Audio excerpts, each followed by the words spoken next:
Goeiemôre geliefdes en baie welkom in die huis van die Here. Ek vertrou dat vandag vir ons elkeen tot seën sal wees. Spesiale dag, ook so op ons kerkkalender, Hervormingssondag of Hervormingsfees, waar ons kerk se herkoms as reformatoriese kerk, as hervormde kerk ook kan vier. As jy met jou mond bely dat Jesus die Here is, en met jou hart glo dat God hom uit die dood uit opgewek het, sal jy gered word. Geliefdes, genade, barmhartigheid, vrede vir julle van God die Vader, die Seun en die Heilige Gees. Amen. Ja, Here, en so beaam ons dit opnuut in die hoop en verwagting van elke knie wat sal buig, elke mond wat sal erken, Jesus is Here. Elkeen. Here, dankie dat ons as gemeente by mekaar kan kom, uit vrye wil, Here, om van hierdie hoop te kan sing, hierdie verlossing, veral op 'n dag soos vandag, Here, waar ons fees vier oor ons kerk se herkoms, dat ons die woord kan lees, dit kan verstaan. Here, ons raak in hierdie lewe soveel dinge gewoond, en ons bely dat ons dink, dis die gegewe, dis hoe dit moet wees. En ons kyk mis, Here, die genade, die sorg en die seën. Maak ons stil dat ons opnuut raak sien. Dankie, Here, vir die hoop van die evangelie. Dankie, Here, dat ons hier kan wees en kan fees vier. Ons raak ook nou stil voor die woord, as hervormers waar die woord sentraal is, waar ons dit ernstig opneem, Here, waar U spreek deur die woord wat lewend word in ons lewe. Spreek, Here. In Christus naam bid ons dit. Amen. Geliefdes, ons skriflesing vanoggend kom uit Romeine 10 verse 5 tot 15, in my Bybel op bladsy 209 van die Nuwe Testament. Ek sê dit alreeds, ons is die gewoonte dat na die skriflesing ons die gemeentelied sing. Ek wil veral vandag met Hervormingssondag vra, direk na die skriflesing, antwoord ons met, dit is bereidstek die lied van die reformatie, is lied 476 strofe 1 en 4. Martin Luther het hierdie lied in 1528 geskryf, natuurlik in Duits, ek dink is in 2001 wat die lied vertaal is, seker voor dit, maar in ons liedboek soos hy daar staan, is dit die 2001 vertaling daarvan. Dis bereidstek die lied van die reformatie, waar ons vanoggend nie net gewone gemeentelied sing nie, maar as hervormers, as deel van die reformatoriese kerke, sing ons hierdie lied 476 strofe 1 en 4. Eers ons skriflesing Romeine 10 liewers, verse 5 tot 15. Die verlossing vir elkeen wat glo is die opskrif daar. Paulus is aan die woord en hy sê, Moses skryf naamlik van die vryspraak op grond van wetsonderhouding, dat die mens wat doen wat die wet beveel, daardeur sal lewe. Maar van die vryspraak deur die geloof sê hy, moenie by jouself sê, wie sal na die hemel toe opklim nie? Dis om Christus af te bring. Of wie sal na die onderaardse dieptes toe afdraai nie? Dit is om Christus uit die dood terug te bring. Nee, die skrif sê, naby jou is die woord, in jou mond en in jou hart. En hierdie woord is die boodskap van die geloof, en dit is wat ons verkondig. As jy met jou mond bely, dat Jesus die Here is, en met jou hart glo dat God hom uit die dood opgewek het, sal jy gered word. Met die hart glo ons en ons word vrygespreek, met die mond bely ons en ons word gered. Die skrif sê tog, niemand wat in hom glo, sal teleurgestel word nie. Niemand nie. Dit maak dus geen verskil of 'n mens 'n Jood of 'n Griek is nie, want dieselfde Here is Here van almal. En hy seën almal wat hom aanroep ryklik. Want elkeen wat die naam van die Here aanroep, sal gered word. Maar hoe kan 'n mens hom aanroep as jy nie in hom glo nie? Hoe kan jy in hom glo as jy nie van hom gehoor het nie? Hoe kan jy van hom hoor sonder iemand wat preek? En hoe kan iemand preek as hy nie gestuur is nie? Daar staan ook geskrywe, hoe wonderlik klink die voetstappe van die wat die goeie boodskap bring. Geliefdes, tot sover ons skriflesing vanoggend. Gelukkig is ons as ons hierdie woorde hoor, maar meer gelukkig ons wat dit kan doen, ons wat daar volgens kan lewe. Amen. Geliefdes in ons Here Jesus Christus, ons teksvers vanoggend kom uit Romeine 10 vers 9. As jy met jou mond bely dat Jesus die Here is, en met jou hart glo dat God hom uit die dood uit opgewek het, sal jy gered word. Geliefdes, verbeel jou vir 'n oomblik die volgende, so bes goed jy kan. Jy lewe in die jaar 1517 in Europa, hier in die 16de eeu. Jy is 'n gemeentelid van die Rooms-Katolieke Kerk, want dit is die enigste kerk op daardie stadium wat daar was. Dis die kerk, jy gaan kerk toe, op Sondag. Jy het nie 'n dominee nie, jy het 'n priester. Kom ons sê, jy's in Duitsland, jy's 'n Duitser, jy praat Duits. En jou priester lees die volgende op die Sondag uit die Bybel. Dis sy woorde: Quia si confetiaris in ore tiu Dominum Jesum, et in corde tiu creditias quod Deus illum suscifat e amortius salvus eris. Ons teksvers van vanoggend het jou priester gelees, Romeine 10 vers 9. Soos jy nie vandag kan verstaan wat gesê is nie, het die Duitser in 1517 wat jy is, dit ook nie verstaan wat jou priester gesê het nie, want die kerktaal is Latyn. Die kerkbybel is die Vulgaat. En jy durf waag nie, daardie Latynse vertaling sou oorsit in makliker verstaanbare Duits, of in jou omgangstaal nie. Dit is teen die wet, dit is teen die kerkwet. Jy kan met jou lewe daarvoor boet, as jy dit durf waag.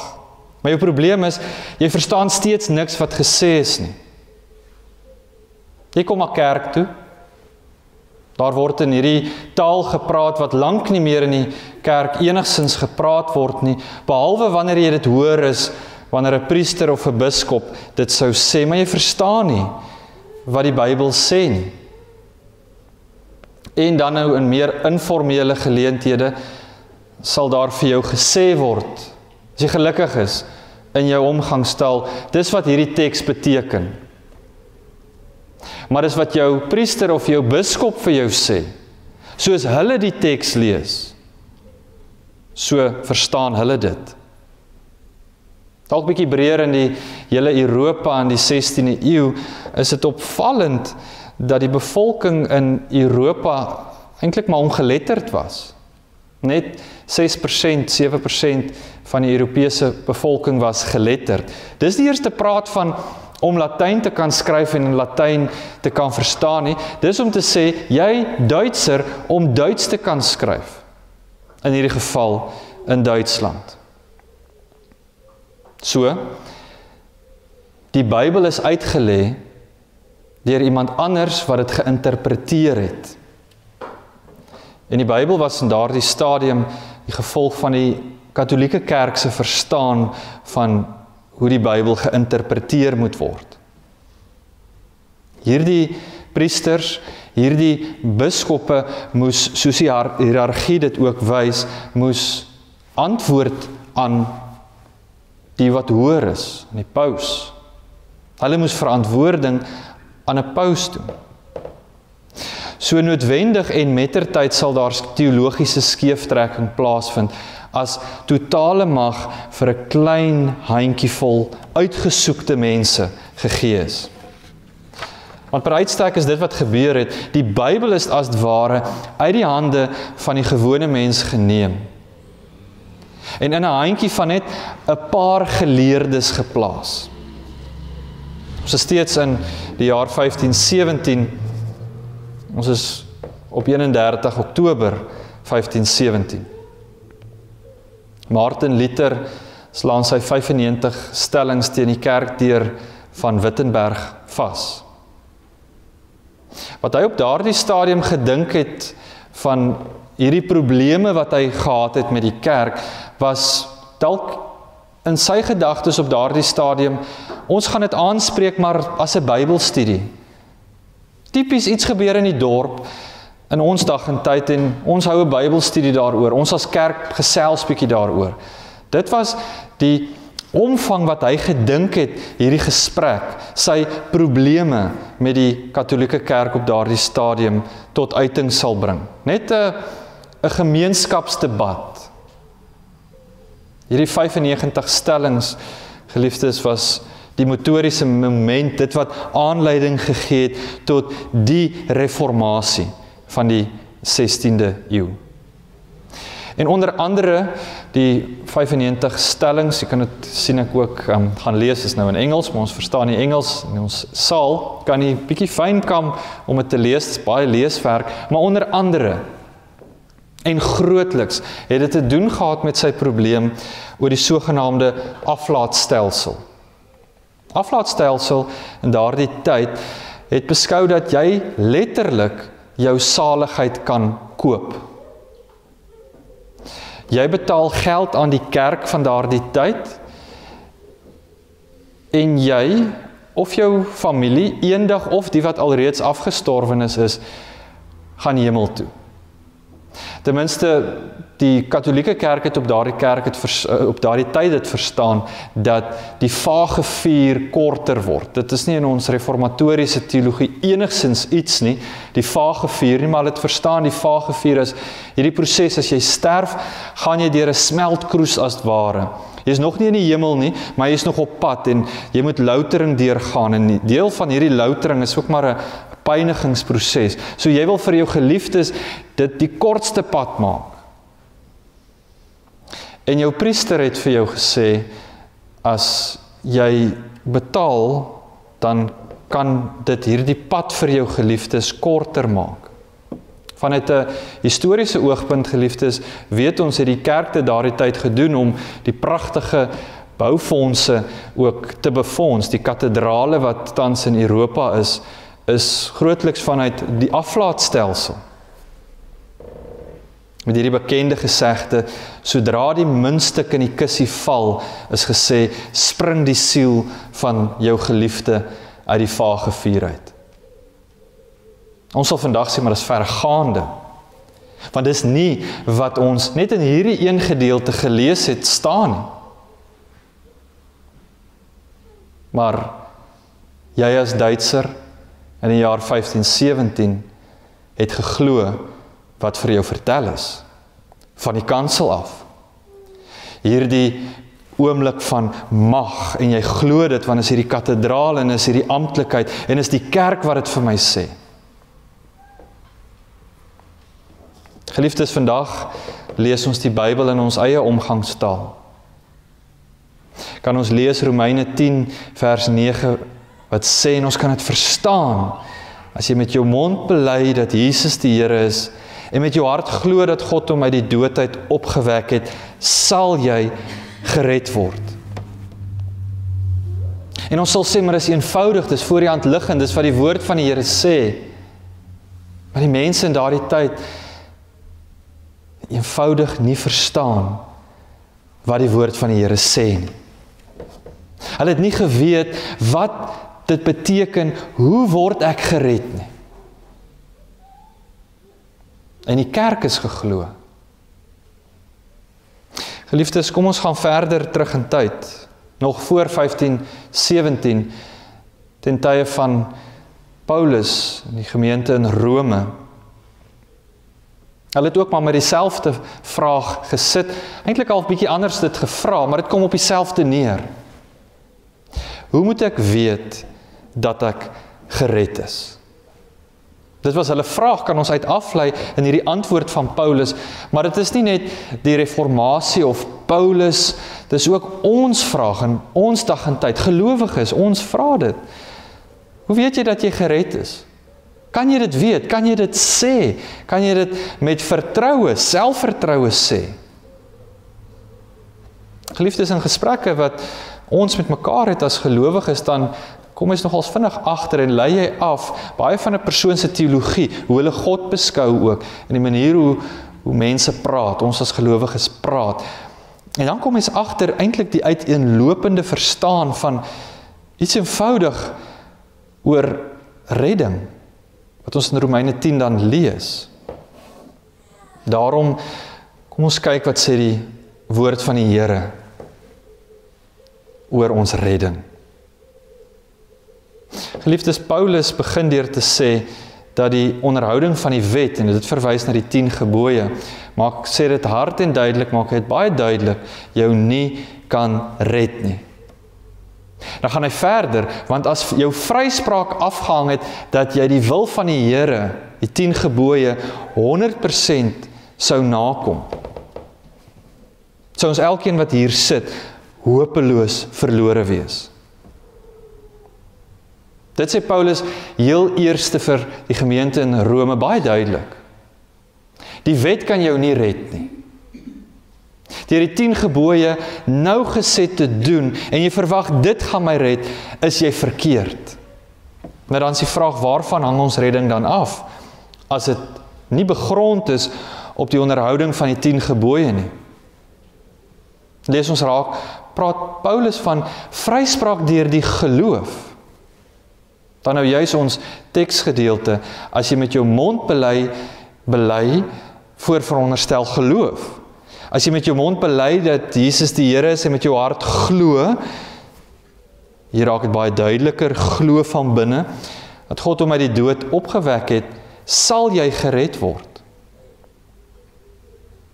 Moet ook nie die fout maak om geloof, en hoor my eers hard en duidelik, dat geloof nou die plek van die 10 gebooie inneem nie.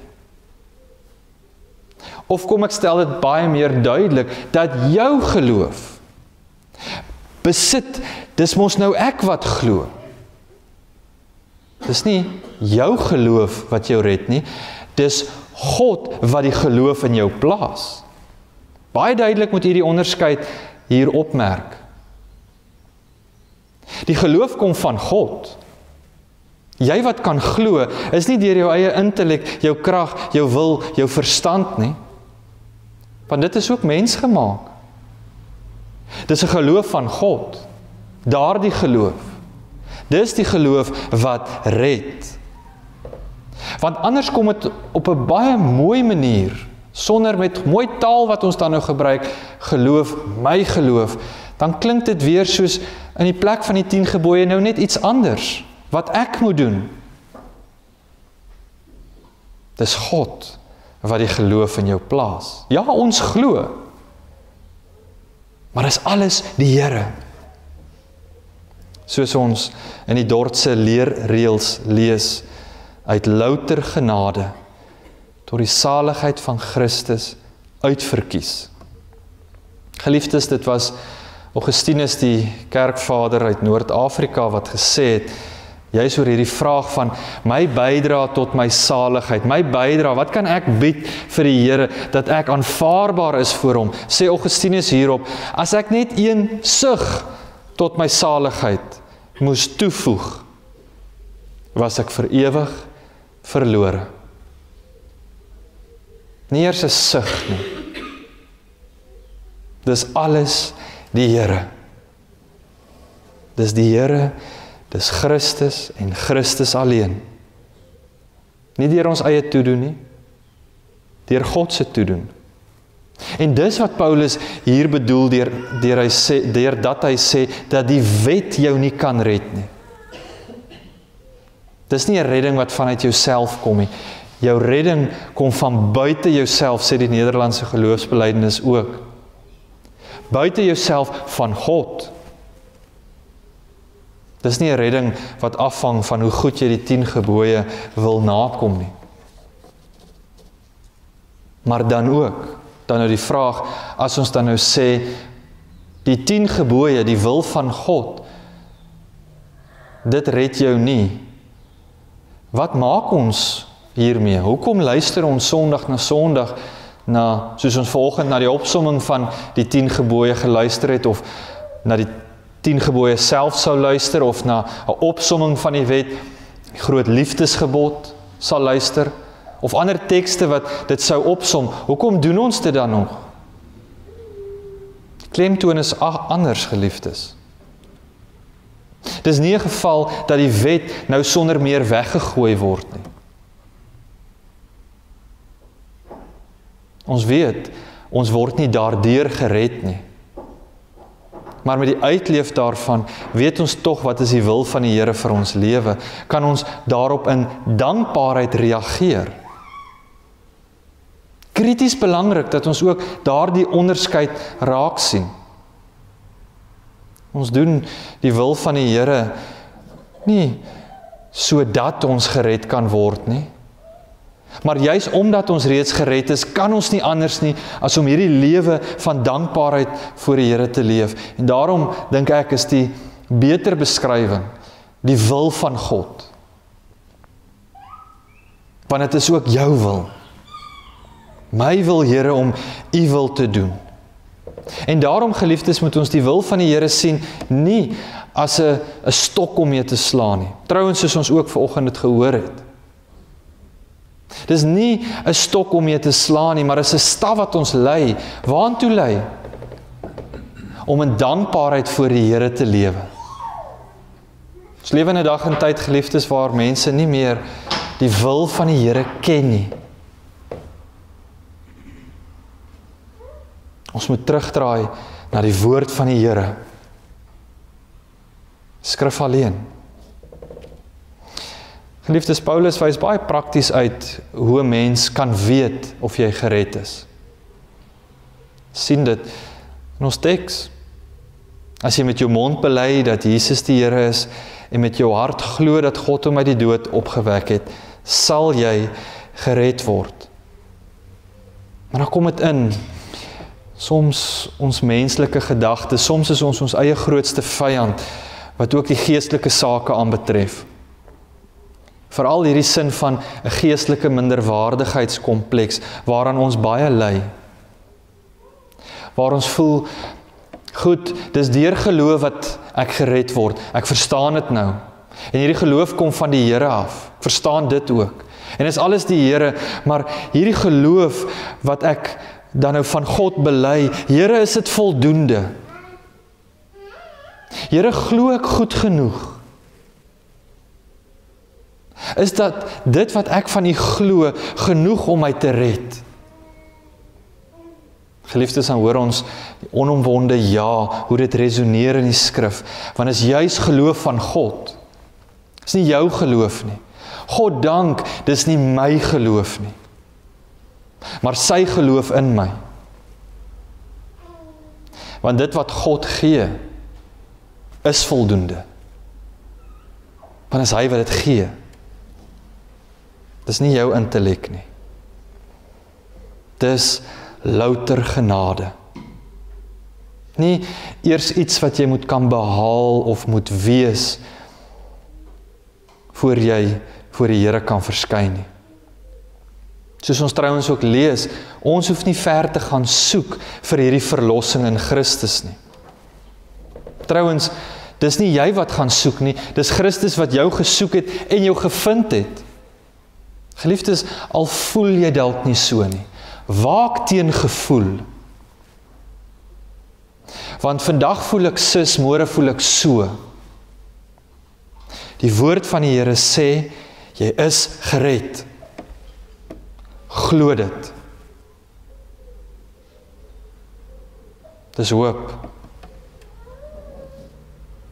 Dis nie ek wat na God toe gaan nie, dis hy wat my eerste gevind het. Want as dit sou afhang dat ek die Here moes vind, is ons almal hopeloos verdwaald. God dank dat hy ons gevind het. God dank, soos ons verlede Sondag ook weer opnuut met die doop kon vier, dat hy eers na ons gaan en sê, ek kies jou, jy is myne. Jy hoef nie ver te gaan soek nie. Jy hoef nie te soek nie, God vind jou. Soos ons lees, ons hoef nie ver te gaan soek, soos as waarom na die hemel toe te gaan en te vind, is die Here dalk daar in my soektog nie. Of om na die onderaardse dieptes te moet afgaan, om die Here daar te vind nie. Hy het jou eerste gevind. Dit is meer eenvoudig. Ons wil die geloof baie kompliseer. Naby jou is die woord, lees ons. In jou mond, om te kan bely, in jou hart, om te kan glo, lees ons. In jou mond en in jou hart. Kan ons weet, dis die geloof wat God vir ons gee, as sy uitverkorenes, as syne. Hy wat ons eerste gevind het. Maak nie saak wie jy is of wat jy doen nie. Soos ons lees, dit maak dus geen verskil, sê Paulus, of 'n mens nou 'n Jood of 'n Griek is nie, want dieselfde Here is Here van almal. En hy seën almal wat hom aanroep ryklik, want elkeen wat die naam van die Here aanroep, sal gered word. Geliefdes, dis nie eers 'n spesiale kennis wat jy eers moet hê. Soos ons in die Bybelse tyd ook sien, Paulus verwys besmoontlik daarna. In die Bybelse tyd was daar die dwaalleer, noem ons dit van die gnostiek, gnosticisme, kom van die Griekse gnosis, is om te weet. Soek maar soos ons in vandagse tyd dink, dat die wat meer weet nader is aan hierdie doel. Mense van die Bybelse tyd wat deel was van die gnostiek, het beskou dat mens alleen God kan bereik deur 'n spesiale kennis. En alleen die geleerdes, hulle het hierdie toegang tot God. Paulus verbreek daardie idee. Want waar dit op neerkom is, ja, Christus, maar plus nog iets. En geliefdes, oral in hierdie lewe waar dit voorkom, Christus plus nog iets wat jy eers moet doen. Dis 'n teologiese skeeftrekking.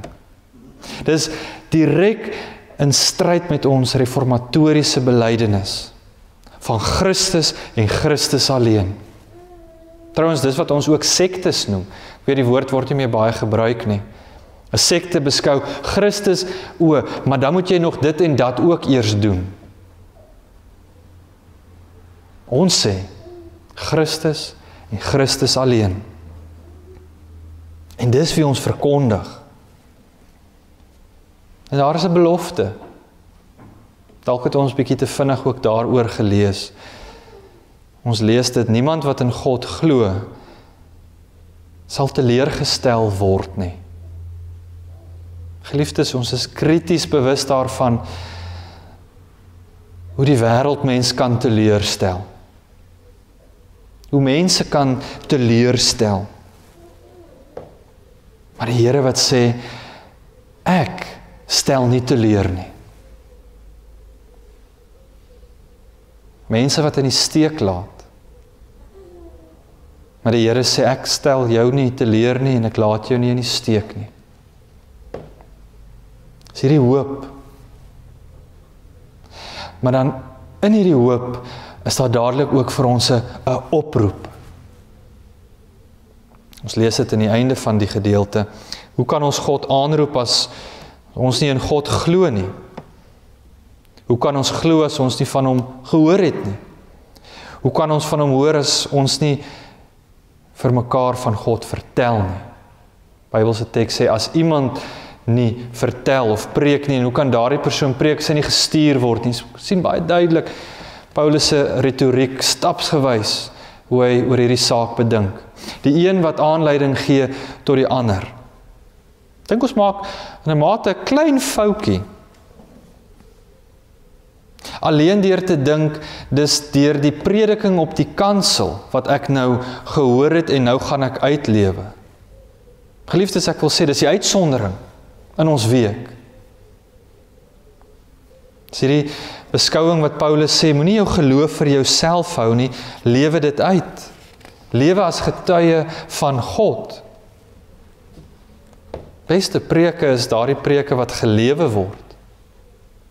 Kerkvader Francis van Assisi het tereg eendag gesê, verkondig die evangelie en indien dit nodig sou wees, gebruik woorde.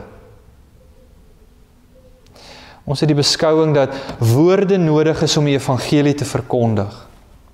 In 'n mate natuurlik is dit so, maar dis wat ek bedoel deur te sê, Sondag is die uitsondering.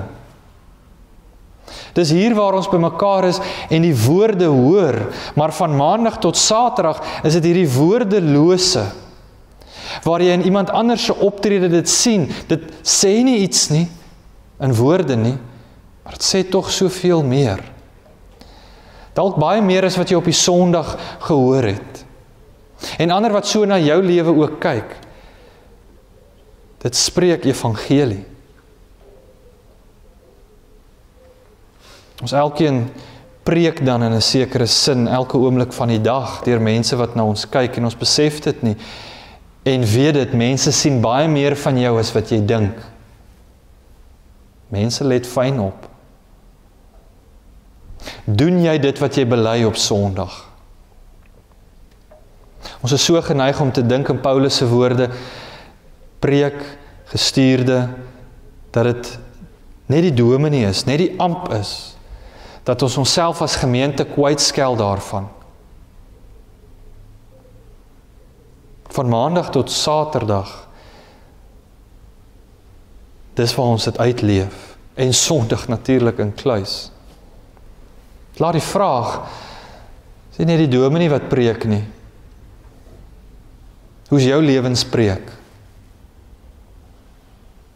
Hervormers, hervorming Sondag, trots oor die sentraliteit van die woord en ons liturgie, ons is 'n behoudende kerk. Maar hoe lyk ons Maandag na Saterdag? Hoe spreek dit van hervormers? Want ons is nie net hervormers op Sondag nie. Ja, dit is wat van ons kansels moet gebeur. En hopelik dat ons dit altyd sal nastreef as hervormde kerke. Maar hoe lyk die podium van jou lewe se verkondiging? Hoe reformatories is dit, soos wat ons vandag vier? Getuig dit van Christus en Christus alleen, is die vraag. Geliefdes, kom ons net weer terug by ons teksvers, wat ons in ons eie taal kan lees en verstaan, en geen onduidelike terme nie. As jy met jou mond bely dat Jesus die Here is, en met jou hart glo dat God hom uit die dood opgewek het, is jy gered. Jy kan weet dat jy gered is. Amen. Kom ons sit net so, dan bid ons saam. Liewe Here, ons kom laag voor U. Nie in menslike bravade nie. Klein, want ons besef wie ons is. Here, en ons het deel aan hierdie groter evangelie om deel daarvan te kan wees, die verkondiging, die voorreg, Here, Dankie Here dat ons as kerk hier aan die suidpunt van Afrika op 'n baie unieke manier ook so ons geloof uitlewe as hervormde kerk. Here, dat ons weet ons bly hervorm, waar die woord sentraal staan. Here, al hierdie dinge wat ons gereeld op Sondag sal sê, word ons opnuut vandag gekonfronteer met daardie selfde uitlatings van ons. Die woord sentraal, prediking suiwer, kerkbehoudend. Dan vra jy die vraag vanoggend aan ons en vanuit die podium van jou lewe. Here, dan raak ons stil. Help ons Here om altyd te hervorm. Dis ons trots, maar dis ook ons oproep, eerstens as gelowiges, as deel van die heilige algemene Christelike kerk.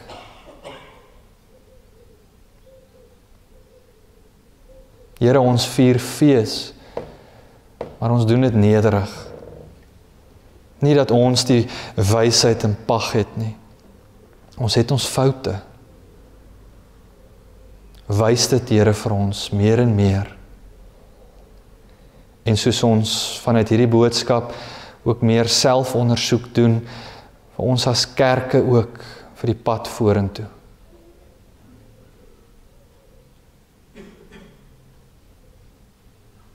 Ons raak stil voor die Here. Maar ons berus en ons draai na U, Here Jesus Christus, en Christus alleen. Gered uit louter genade. Amen. Geliefdes, soms bely ons geloof hardop saam deur te sing. Kom ons bely ons geloof van die hand van die apostoliese geloofsbelydenis. Julle is welkom om dit hardop agter my aan te sê, in aansluiting dan met hierdie gedagte van Romeine 10 vers 9, ons teksgedeelte. As jy met jou mond bely dat Jesus die Here is en met jou hart glo dat God hom uit die dood opgewek het, sal jy gered word. Kom ons bely ons geloof nou hardop saam.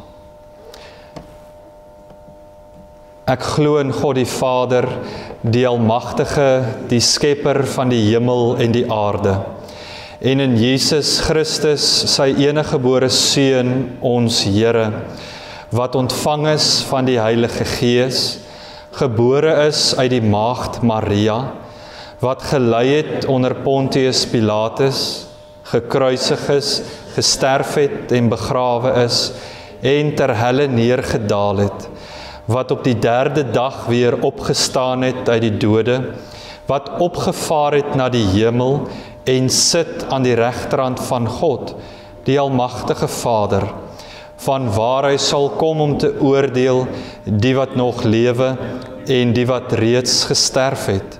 Ek glo in die Heilige Gees.